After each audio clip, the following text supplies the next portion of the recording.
Hay una frase que me repito todas las noches, sobre todo cuando he tenido un día de esos pesados, porque algunos creen que los pastores no tenemos problemas, estrés, angustias. Las tenemos, somos humanos. Y aparte de la carga de las demás personas, pues también llevamos la nuestra y traemos todo eso a los pies de Jesús. Pero esa es la frase con la que me duermo. Mañana será otro día.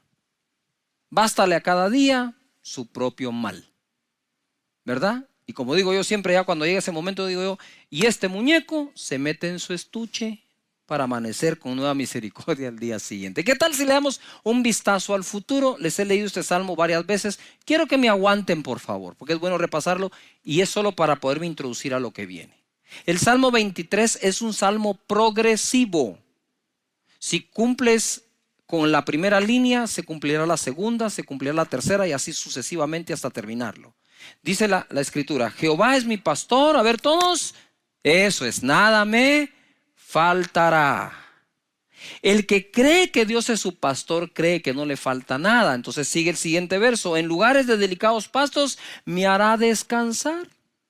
No descansa el que no confía que Dios provee. Descansa el que sabe que Dios provee. Eso se aplica al día domingo cuando descansamos y buscamos al Señor. Eso se aplica en la tarde cuando termina la faena del día y podemos descansar. Eso se aplica en tiempos de angustia, persecución y estrechez. Descansar en el Señor, que nada nos faltará. Y entonces descansamos. Luego, junto a aguas de reposo me pastoreará. Él pastorea al que descansa porque confía que no le falta nada.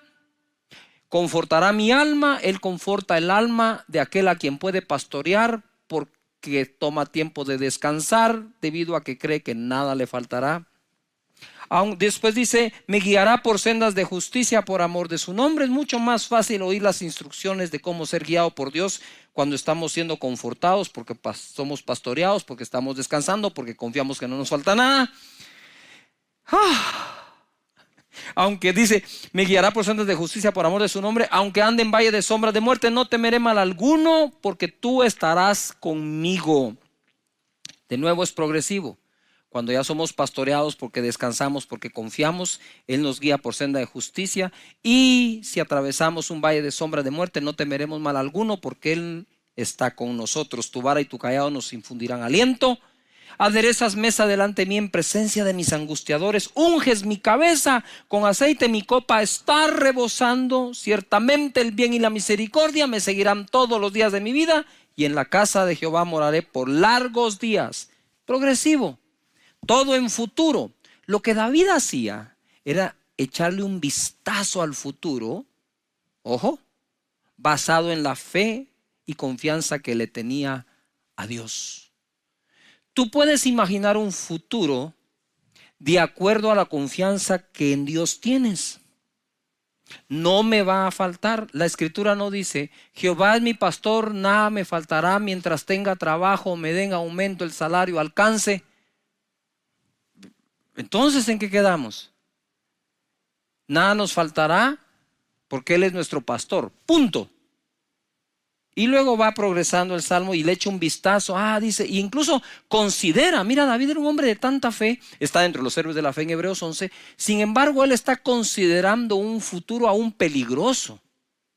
Y se está anticipando a ese futuro con un buen vistazo diciendo, aún si yo pueda caminar en un valle de muerte, no temeré mal alguno, porque tu vara y tu cayado me infundirán ¿qué? Aliento. Aún si yo camino ahí, Dios estará con nosotros. La fe, dice la escritura, es por el oír, y el oír por la palabra de Dios. Nosotros decidimos enfrentar lo que estamos viviendo con fe, decidimos enfrentarlo con pesimismo, optimismo, con buen ánimo, con unidad familiar, solos. Esas son decisiones que nosotros vamos tomando. Pero definitivamente el oído es vital. El oído es vital. Por aquí se contagia uno de miedo, temor, duda, angustia, ansiedad. Por aquí. Por eso dice la escritura, las malas conversaciones corrompen buenas costumbres. En Mateo capítulo 13, verso 18, hoy me voy a ir a lo básico. Ya saben que Eso es lo que me agrada y creo que es fruto de la oración de pedirle a Dios, Señor, dame una palabra para la vida de cada persona, para que cuando salgan de su casa o regresen tengan algo que practicar de tu palabra. Y la parábola del sembrador fue la primera que Jesús habló y dijo, si no entienden esta parábola, ¿cómo van a poder entender el resto? Y es muy sencilla, pero a la vez profunda. En el verso 18, Mateo 13 dice, oíd pues vosotros la parábola del sembrador. Cuando alguno oye la palabra del reino y no la entiende, viene el malo y arrebata lo que fue sembrado en su corazón. Este es el que fue sembrado junto al camino. Cuando hablamos de que la palabra fue sembrada junto al camino, dice la parábola, que vienen las aves del cielo y roban la semilla o la palabra. Y entonces él explica acá. Lo que ocurre, la interpretación de esto es que cuando alguien no le entiende, entonces viene el malo y la arrebata. Orando por todos ustedes y por su servidor, obviamente, aquí en esta escritura me encuentro que la palabra de no entender la escritura, ahí hay un truco escondido que el enemigo puede aprovechar. Tener la esencia de lo que se nos enseña es tener entendimiento de lo que estamos aprendiendo. Y el original dice, es poner dos combatientes hostiles juntos. Alguien va a ganar. Entonces está la capacidad de entender de acuerdo a lo que Dios quiere decir. Y cuando dice no entender o no la entendemos, no se refiere que no entendiste nada, sino que entendiste mal. Quiero de nuevo, entendiste mal. Mal, el maligno.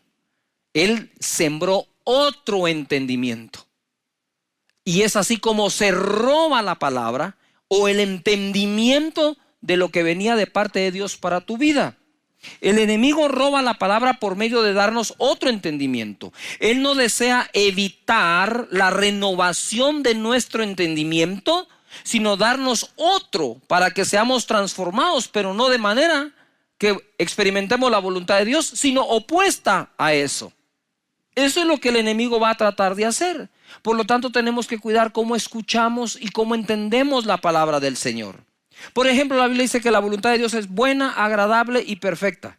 Eso viene por la renovación de nuestro entendimiento para experimentar esa voluntad buena, agradable y perfecta. Entonces la gente viene y dice, no, es que lo que me pasa.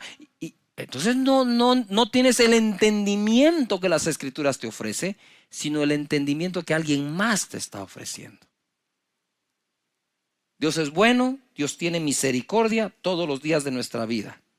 Entonces en la parábola lo que tenemos que evitar primero es que entendamos de una forma equivocada lo que el Señor nos quiere decir y bendecir. Persecución por lo que crees. 20, verso 20. Y el que fue sembrado en pedregales, este es el que oye la palabra y al momento la recibe con gozo. Tiene un pico de emoción, de gozo impresionante, pero no tiene raíz en sí, sino que es de corta duración. Pues al venir la aflicción o la persecución por causa de la palabra, luego tropieza. Ojo, cuando la Escritura dice que es de corta duración, aquí lo voy a ampliar un poco más a la vida. Existen personas que son de corta duración en todo lo que hacen. Siempre están cambiando lo que hacen. Todo les dura muy poco tiempo. Como decía mi mamá, mira, Cash, me decía él, no seas arranque de macho y parada de mula, me decía. Es decir, arranca como caballo de carrera y cuando para se siembra, que no hay quien lo mueva. Y entonces ella también me decía, ay, mira, Cash, tenés que aprender a no ser 14 oficios o 7 oficios, 14 necesidades. Esos proverbios me fueron penetrando poco a poco a mi mente y dándome a mi entendimiento cosas que me sirven para vivir el día de hoy. Entonces las personas que suelen sobreemocionarse positivamente, también suelen afligirse y entrar en temor con la misma intensidad que se gozaron, perdiendo así algo que habían ganado. ¿Y por qué estoy enseñando esto? Porque creo que por el Espíritu de Dios puedo ver cómo, debido a todo lo que pasa en esta crisis, hay mucho altibajo emocional. Un día estás, wow, mañana salimos, otro día, ya volvieron a decir tal cosa. Y ahora nos dijeron y ahora nos dicen otra. Y eso va causando, va drenando nuestras emociones. Y mire, eso trae un cansancio y trae una fatiga que es difícil soportarla. A mí me pasa, por eso te estoy predicando esto. Porque a mí me pasa también, y esta es la palabra que me ha dado para que me pase menos o pueda yo sobreponerme a esto. Estas son aquellas personas que cuando todo va bien, ellos están bien. Te repito de otra forma. Son aquellos que están bien cuando todo va bien. Están mal cuando las cosas van mal. Todo estará bien mientras les vaya bien. Estos tropiezan, dice la Escritura, es decir, cambian su caminar y aún su destino por miedo. Corta duración. Has leído 3 capítulos de 15 libros, pero ni uno entero. Yuhu, corta duración. Los proyectos nos van a gustar si son en corto, no en largo.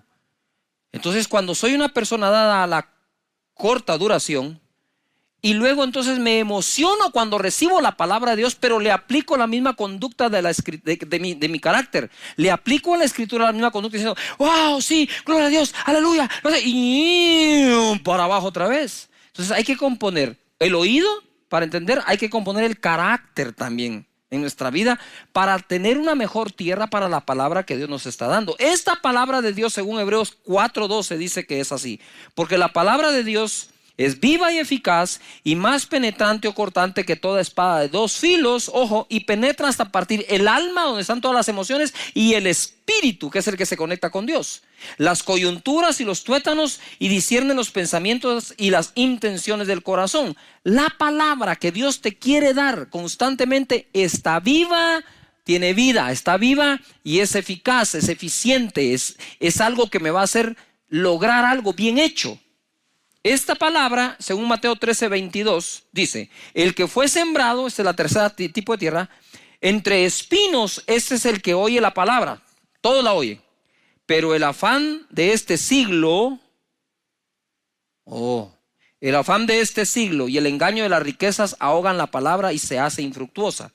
Mas el que fue sembrado en buena tierra, ese es el que oye y entiende la palabra y da fruto. Ojo, la oye, la entiende y da fruto y produce al 100, 60 o 30 por uno.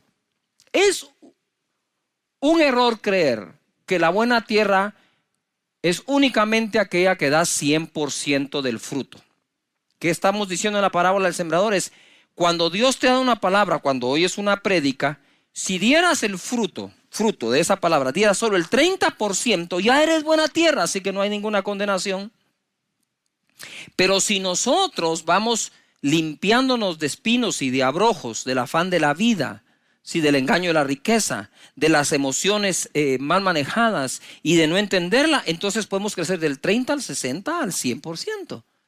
Hay gente que da más fruto, gente que da menos fruto, pero si ya estás en el 30, eres buena tierra y te declaro buena tierra para la palabra de Dios. Ojo, la palabra de Dios es una buena semilla todo el tiempo y está viva y es eficaz. Sin embargo, se puede ahogar y volverla no fructífera por miedo del afán de este siglo.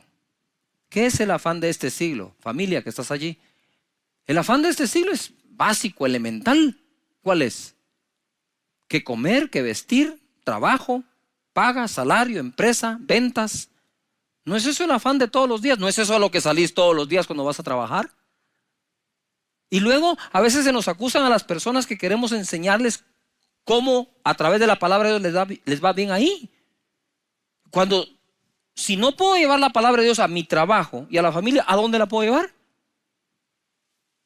Entonces, lo que quiero decirte en esta oportunidad es que si tengo resuelto el problema del afán por la vida, no el ingreso mensual para la vida, sino el afán de la vida. Porque la palabra no dice que la palabra sembrada en ti se ahoga por un bajo salario, o por mucho salario, o por mucho ingreso, poco ingreso. Dice aquí, se ahoga, la palabra que está viva se ahoga, es decir, se hunde hasta que queda sin respiración y muere. Eso se ahoga si yo tengo afán por la vida. Entonces, de lo primero que tengo que aprender en las Escrituras para poder dar fruto de toda palabra que me siembran es que no me debo afanar por la vida. Eso no quiere decir que eres un irresponsable, sino que en donde trabajas confiando que si eso no alcanza, de eso no depende Dios para que Él te bendiga, sino de tu fe, de cómo le crees al Señor. Me mandó un chat un amigo que normalmente me está dando palabras de ánimo, me envía palabras de ánimo, pero esta vez me dice: pastor, gracias por su palabra cuando empezó y cuando enseñó que nada me faltará. Cuando nos dijeron que teníamos cuarentena y encima de eso un toque de queda de 12 horas, me agarró sin ahorro, sin efectivo y la refrigeradora vacía. Me sentí morir. Sin embargo, le creí a Dios y no me ha faltado nada. De nada. Tocan a su puerta, gente que no lo conoce, gente que no sabe por qué está pasando. Dicen: mire, sentimos los vecinos traerle esto, aquí está. ¡Wow! ¿Cómo lo saben? Dios hablando a las personas. Entonces, si nosotros logramos quitar el afán de la vida, quitamos lo que ahoga la buena semilla de Dios. Y aquellos que en Él confían, siempre son las personas que más crecen en el Señor, porque no hay nada que ahogue la palabra.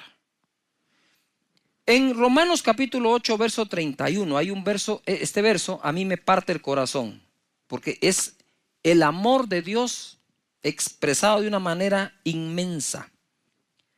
Si Dios nos da lo más grande, ¿no nos dará lo demás? Es una pregunta, ¿no nos dará lo demás? ¿Quién pues, dice, perdón, en el verso 31, ¿qué pues diremos a esto? Si Dios es por nosotros, ¿quién contra nosotros? Uy, ese verso lo repetimos a cada rato, sobre todo cuando estamos en angustia. Si Dios por nosotros, ¿quién contra nosotros? El que no escatimó ni a su propio Hijo, sino que lo entregó por todos nosotros, ¿cómo no nos dará también con Él todas las cosas? Tenía yo en mi casa, cuando estábamos recién casados con Sonia, he contado esto. Estaba mi casa, estaban mis vecinos de frente, amigos, y los de lado, y había un perro callejero, perdón, pero así se llamaba, no quiero hacer alusión a nadie, Bobby. Y Bobby era un perro de fe, digo yo, porque cuando hacía frío, el perro escogía bajo qué motor de carro dormir, y siempre escogía el que recién acababa de llegar porque está calientito. Entonces Bobby dormía en la casa de nosotros, en la de frente, en el lado. Pero Bobby, a diferencia de otras mascotas que comen una vez al día, Bobby comía 3 veces al día porque lo alimentábamos nosotros, los vecinos de enfrente y los de lado. Lo más divertido es que cuando llegaba el tiempo de la vacunación, si no nos comunicábamos entre los 3, lo vacunábamos nosotros, los de enfrente y los de lado. ¿No tenía casa o tenía 3? No trabajaba. Y un día yo voy saliendo a la calle cargado, afanado, para ir a conseguir el sustento del día, del mes. Y Bobby está parado frente a mi casa. Yo me hacía para acá, el perro se hacía para allá, como que el perro no me quería dejar salir. Y decía: pero Bobby, hacete un lado. Y hasta que oí la voz de Dios, me dijo: si le doy de comer a Bobby, ¿no te voy a dar de comer a ti? Yo empecé a llorar. Dije: Señor, perdóname por esta falta de confianza. Si cuido a Bobby y aún para que lo vacunen, ¿no te tendré sano y saludable a ti? Y eso es lo que Dios te dice hoy. Nosotros podemos. Quiero leer texto en Hebreos capítulo 11 en adelante, y le titulé yo aquí: si ellos pudieron, podremos nosotros. Dice el verso 1: es pues la fe la certeza de lo que se espera, la convicción de lo que no se ve. Porque por ella alcanzaron buen testimonio los antiguos.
Por la fe entendemos haber sido constituido el universo por la palabra de Dios, de modo que lo que se ve fue hecho de lo que no se veía. Y ahora les voy a dar un listado.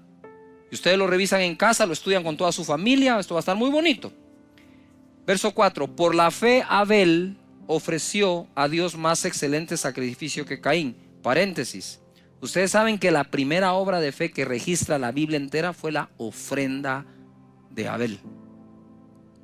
Y por eso él alcanzó mejor testimonio que su propio Caín, que lo llegó a matar de envidia.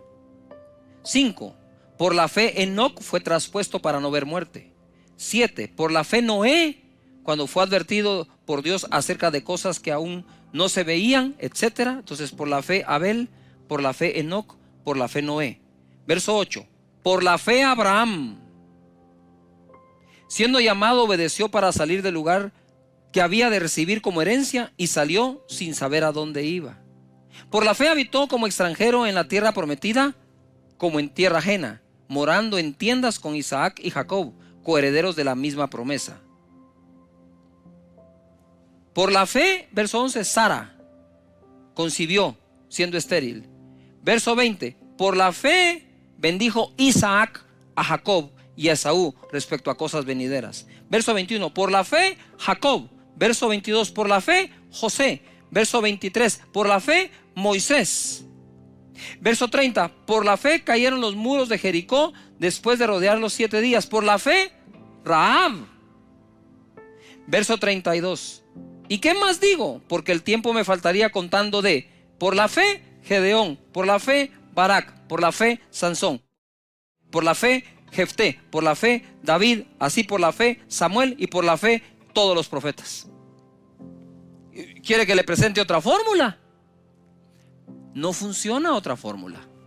La fórmula que funciona es por la fe. Y por la fe Esteban, y por la fe Raúl, y por la fe Andrea, y por la fe María, y por la fe tú.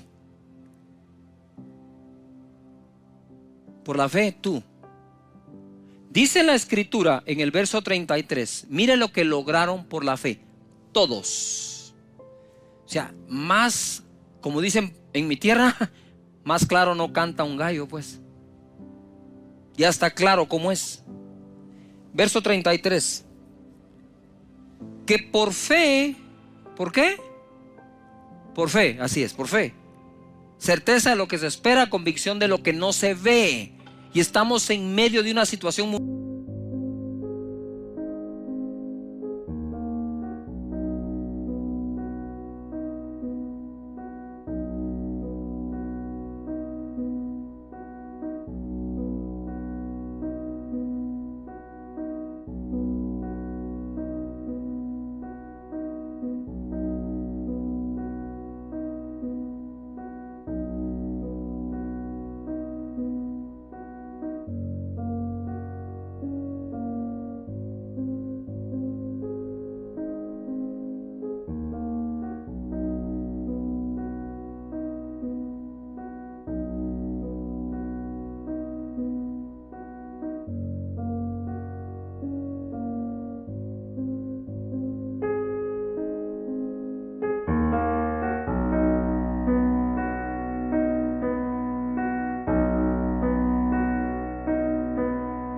mundial en donde tenemos que caminar por fe, no haciendo caso a lo que vemos, sino a aquello que Dios ha prometido.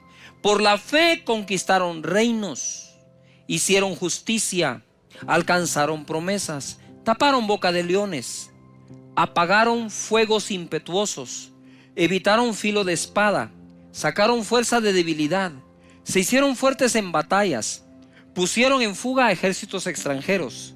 Las mujeres recibieron sus muertos mediante resurrección, mas otros fueron atormentados, no aceptando el rescate, a fin de obtener mejor resurrección. 36. Otros experimentaron vituperios y azotes, y a más de esto, prisiones y cárceles. Fueron apedreados, aserrados, puestos a prueba, muertos a filo de espada. Anduvieron de acá para allá, cubiertos de pieles de ovejas y de cabras, pobres, angustiados, maltratados. 38. De los cuales el mundo no era digno. Y cuando tú ves la cantidad de personas que están acá, ninguno de ellos fue perfecto. No fue precisamente como decimos el santo de nuestra devoción, pero fueron agradables delante de Dios y alcanzaron buen testimonio porque a Dios le creyeron. Verso 39. Y todos estos, aunque alcanzaron buen testimonio y el mundo no era digno de ellos, mediante la fe no recibieron en aquel entonces lo prometido, para que una cosa se cumpla, proveyendo Dios alguna cosa mejor para nosotros, para que no fuesen ellos perfeccionados aparte de nosotros. Por la fe, por la fe, por la fe. Y ahora quiero terminar en este momento con algo que me impresionó. Si Dios pregunta, debemos responderle. Y en Mateo capítulo 6, verso 28, dice: ¿por qué os afanáis? ¿Por qué os afanáis? ¿Acaso tú no vales más que las aves y eres mejor que un lirio? ¿Por qué os afanáis? Y en este momento, cuando yo estaba leyendo esto, en mi casa, preparándolo, empecé a llorar, porque la pregunta se la hace a todos y me la ha hecho a mí. ¿Por qué te afanas? Porque me hace falta, porque hay un terror afuera, porque hay una peste, porque hay una pandemia, porque hay una enfermedad, porque hay un virus. Y cuando yo leo esto, la primera sensación que tuve fue no contestarle a Dios, o no tengo respuesta. Y el Espíritu Santo me dijo: quiero oír sus respuestas. Cuando te digo ¿por qué te afanas?, te lo estoy preguntando. Quiero saber qué es lo que te provoca. Yo pienso que es un buen momento para decirle a Dios: Señor, soy sincero contigo, estoy afanado, tengo miedo, tengo temor, tengo incertidumbre, estoy lleno de ansiedad. Dios no quiere esas personas que presumen no tenerlo. Él quiere gente sincera que le diga: sí, estoy muy afectado, Señor, por lo que está pasando. Estoy hasta confundido. Está bien, háblalo, decilo. Es tu Padre. Él no regaña, Él enseña. Él no te va a regañar: no deberías de estar afanado, no miras que cómo soy de bueno. No, pero lo puse así en letra grande. ¿Por qué os afanáis? Más adelante dice: no se afanen diciendo. No se afanen por el día de mañana. Bástale a cada día su propio mal. Y por eso empecé diciendo en esta predicación: mañana será otro día. Mañana será otro día. Padre, gracias te doy por cada hogar conectado, por cada casa, por cada conexión, por cada persona. Estamos cargados, Señor. Te lo reconocemos, lo aceptamos. Pero también tú dijiste que le esté cargado y trabajado, que venga a ti, que tú lo harás descansar. Señor, la unción que estoy sintiendo aquí, fuertísima sobre mis hombros y espalda, que pudra todo yugo en este momento. Si tú estás en casa, extiende tu mano al dispositivo, a la televisión, donde quiera que estés, extiende tu mano. Hay una unción fluyendo en este momento hacia ti que va a podrir todo yugo, toda preocupación, todo afán, toda angustia, toda incertidumbre. En el nombre poderoso de Jesús ordeno que todo eso se largue ahora mismo de la vida de las personas que están conectadas acá. En el nombre de Jesús. Y que cada uno lleve este mensaje a otra persona que lo nota preocupado. En Cristo Jesús sean libres de esto. Y tú que quieres recibir a Jesús en tu corazón, repite conmigo en voz alta en tu casa y con todos: Señor Jesús, yo te doy gracias por haber muerto por mí, por perdonar mis pecados, por lavarme con tu sangre. Te entrego mi vida, te abro mi corazón. Perdona mis pecados, dame la vida eterna. Yo creo que desde hoy soy una nueva persona y mi nombre fue escrito en los cielos.